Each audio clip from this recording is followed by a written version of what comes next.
Clayton So, sir, County Police Department. I gotta stop you, Mr. Tucker. I was content to let you fuss at me because I'm the So face how of do the I get my system. money back? Wait.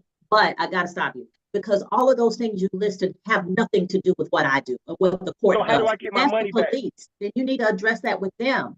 Mr. Tucker believes his constitutional rights were violated and that the court owes him $3,000. But in the next few minutes, you'll see what happens when frustration collides with courtroom procedure and the judge decides to shut it down. Morris Terrell Tucker, that case was closed. I'm here, Your Honor. All right, so Mr. Tucker, your case has been closed. You're free to go at this time, sir.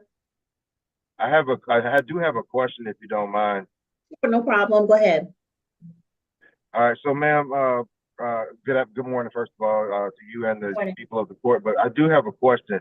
So in this particular case, I personally was wronged in this case. I was locked up. I paid bond twice on this particular case. I was locked up on this case. I paid $2,000 when I first got there. Within the first couple of hours of me being there, cash money bond. They told me that they was going to send me a letter in the mail to give me a court date. I never received a letter about a court date for 3.5 years. That is not due process as far as time is concerned, as far as me having to speedy finish to this. 3.5 years later, they turn around. I don't even live in the state anymore. I was home on Thanksgiving. Just bear with me a second, please. I was home on Thanksgiving. Mr. Tucker, but I got one simple question for you, sir. That'll cut all of this. Yes, ma'am. Did you update your address with the clerk of court? Yes, ma'am. Yes, ma'am. And that's not the situation, though. That's not the case. So Okay. yes, they have the information as far as how to contact me. The information wasn't sent out for 3.5 years, ma'am. As far as that's concerned, you can check that with your own records as far as that. So again, 3.5 years later is not quick finish to this case. And then once I was there, my mom passed away in November of 22nd. When I was there on Thanksgiving, I was locked up for a warrant that was put out at the beginning of that month.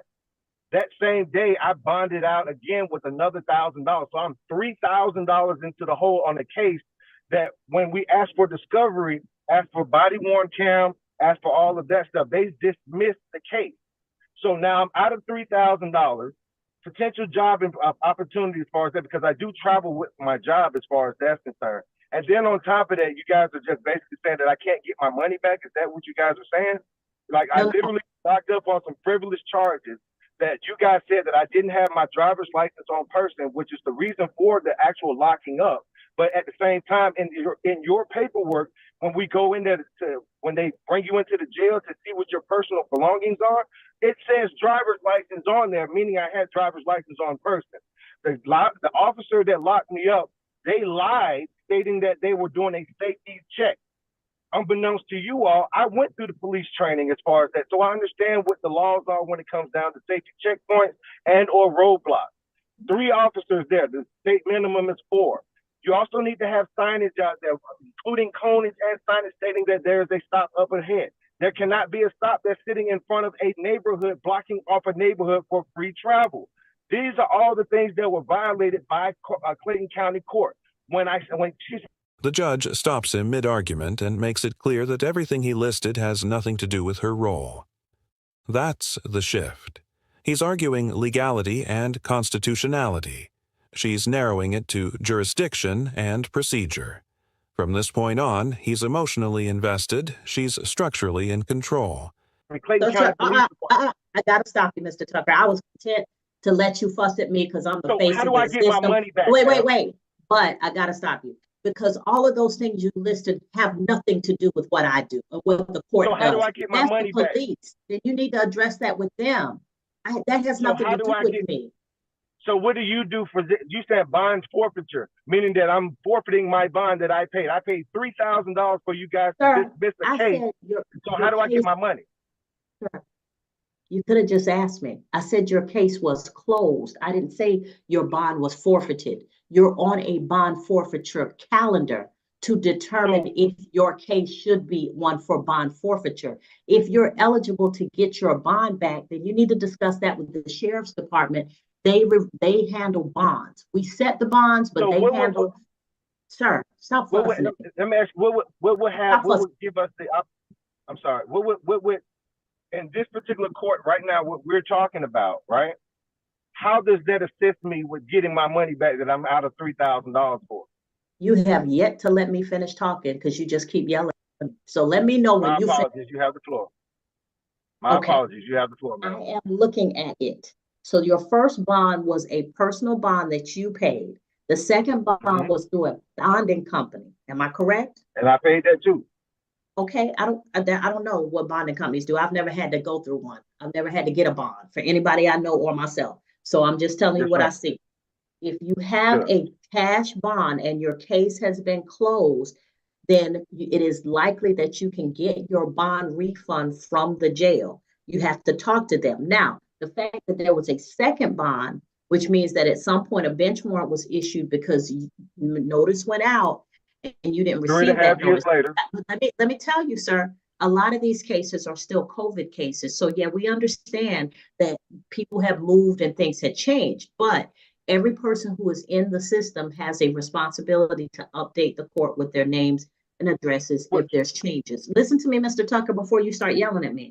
So if you moved and didn't, even if you got arrested and gave them your new address, that's not the clerk's office, it's the sheriff's office. If you did not alert the clerk's office, who is in charge of sending out the notices, if they don't have the current address for you, they would have sent notice. If that notice came back, then it would have been a bench warrant issue. I'm telling you, I'm not looking at your styles, your case. I'm telling you what happens. So you have two bonds on here. You can go to the court and go to the sheriff's office and ask them for a refund of your cash bond. But all of these are COVID cases we're still dealing with. And so we understand there was a lag. Now, it doesn't violate the statute of limitations, but there was a lag in getting these cases to court. Nor the Constitution, which I have the right. First, she tells him he's free to sue, but reminds him that yelling won't get him anywhere. That line reframes everything. She doesn't debate the Constitution. She doesn't defend the system. She simply removes the emotional leverage from his argument. Okay, Mr. Tucker, Fourth Amendment, Fifth Amendment, Sixth Amendment, 13th Amendment, to sue, all been violated. 14th. You are free to sue whomever you want. If you want to sue for redress of your rights, I'm okay with that. But you can't get anywhere just yelling at me. I wasn't yelling, ma'am. I'm speaking. I'm in my car. I have the AC blowing, and I can barely hear you. So we're on a Zoom call. So I'm not Mr. yelling. Tucker, did you have any information for? Mr. Tipton, did you have any information for Mr. Tucker? No, Your Honor. I was just wanting to make sure that the court was aware of the state's present. Okay. All right. So that's all I have for you, Mr. Tucker. The bond would be refunded through the jail. You would have to go directly to the sheriff's office to get refund of your bond, and they would handle that. Okay. All right. And but lastly, like I stated before, I think that this entire thing is a sham. Okay. I want to go on record. You're not the only person who believes that. Because you got me for $3,000 on some charges that were completely false, proven to be false, and you guys are still holding my funds, then telling me I got to go over here and do that. No worries, I'll fly back to Atlanta. I'm here currently in Texas working. I'll fly back to Atlanta this week, and I'll come see you guys over at the sheriff's department about my money. And then I'll go see a civil court lawyer to see about lawsuits as far as that's concerned. Because again, I was locked up twice on this. Due process was not done. I was 3.5 years later, regardless of COVID, regardless of anything, that does not trump the Constitution saying that I have the right to a speedy trial. 3.5 years later is not a speedy trial. Being locked up twice on this is not something that's cool as far as that's concerned. And then having a $10,000 bond on a traffic ticket is crazy.